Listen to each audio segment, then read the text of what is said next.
question. And we are, I feel like, very close to being at a state where we could start working on something of our own, but I do want to make sure that we have all the knowledge, because there are quite a few things that, like, as a result, we learned last time are still a bit of a mystery. Like, where the hell is the scoreboard that we made?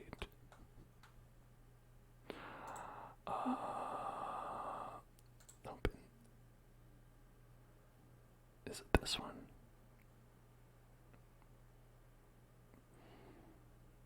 There it is. Yeah, okay. There we go. Let's just close that. Let's close that. We made this top scores sheet, right? When we were working on making that all work out and update and all that stuff, and it was a little bit complex. Using a lot of variables, where to pass them, it created some definite, like, coding questions. So I feel like, for me, I'm not all the way there yet in understanding their kind of, like, workflow that they have here. So I'd imagine that you are not as well. Maybe you are. Maybe you've got everything. But I figured, let's go through and continue to learn, and maybe we'll pick up on some of that stuff a little bit easier. And so the next programming course that they suggest is this one about creating player tools. It shouldn't be hard. I've seen a lot of people online, so I know that they're all tools. Now, let's go. Let's see. Tools are a simple way to manage items that the player can hold in their hand and use in the game. They can range from weapons such as sword to food items. That's the scale. Weapons on one hand to food items on another. Here I am, stuck in the middle with you.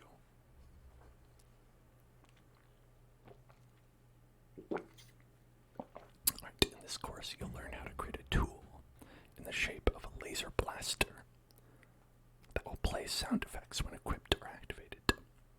Now, this is not a laser blaster. This is a tool in the shape of a laser blaster, okay? I don't know why you would call that a laser blaster. That's foolish. Let's create the tool. The tool object is the basis of any tool in Roblox. Oh, well.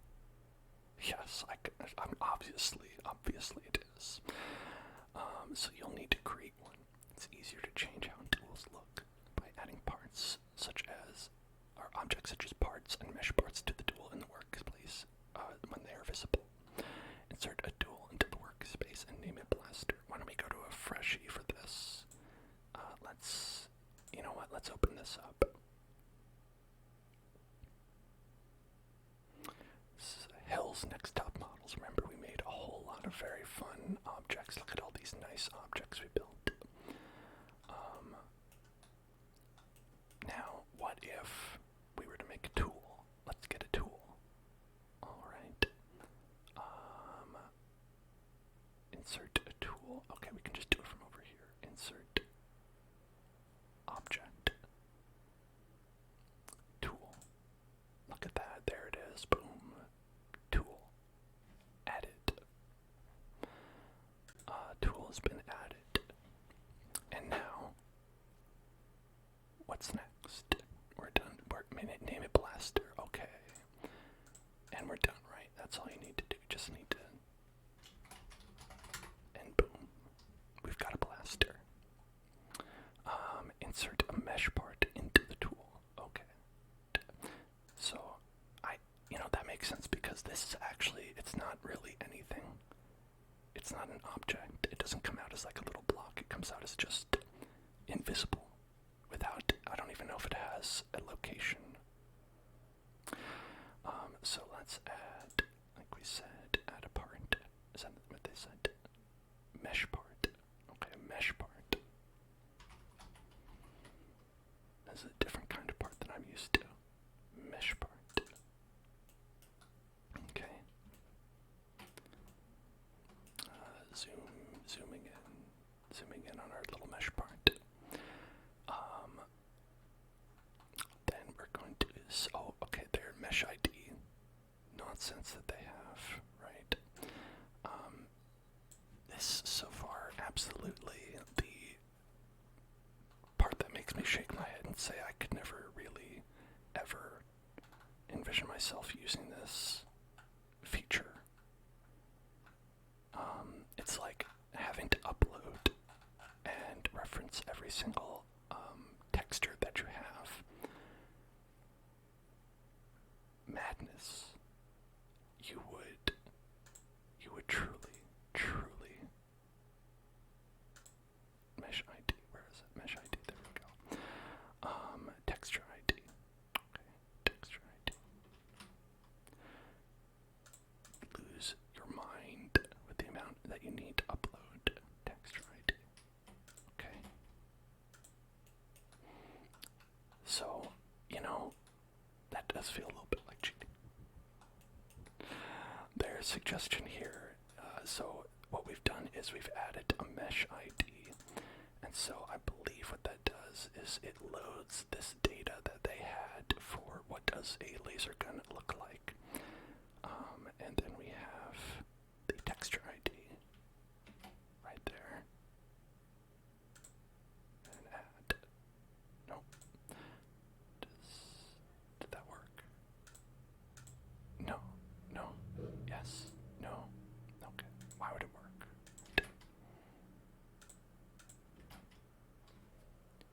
Enter. Okay, there we go. Look at that. Beautiful. That's a gun. That's a gun right there. Well, it's in the shape of a gun. I'll definitely say it's in the shape of a gun and in the texture of a gun. The tool needs a part named handle for the player to hold. Change the name of the mesh part to handle. Okay. If you don't include a part named handle in the tool, it will drop to the ground when a player tries to equip it. Okay. Storing the tool. Tools can be kept in the game mode as collectible tools or given to all players as starter tools. The blaster is currently a child workspace, so it will be collectible. A player can pick up the tool by touching it, causing it to become a child of the character model. The tool will then be equipped and placed in their hotbar. Well, let's try that. Let's try that out first. Okay.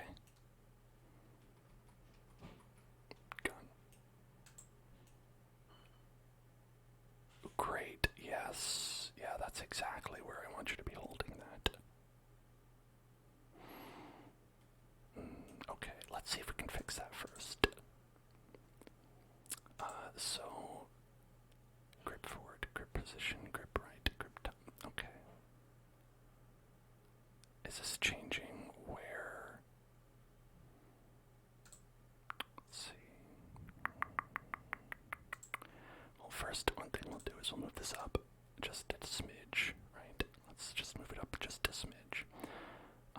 And see how we could change, perhaps, where exactly. What would we change where the handle is? Alright. Origin position, can collide, anchored, massless. So this is just for a part. So I imagine it would be on blaster. Okay. I was skipping ahead a little bit. Yeah, look at that. Before and after. Well, why don't we just skip ahead, because this is a little bit, I can't abide by holding a gun by just like the middle. It looks weird. A tool's position and orientation can be changed using the grip properties. Grip pause changes the position of the grip, whereas grip forward, grip right, grip up affect the rotation. Okay. Currently, the player is holding in the center of the blaster instead of the grip. Set the grip pause property of the tool to that. Okay, grip pause. Okay. I assume this is because they have measured it out. And then 1.1. Okay. Click the play button to chest it. Let us chest. Okay. Yo, check it out. Blat, blat, blat.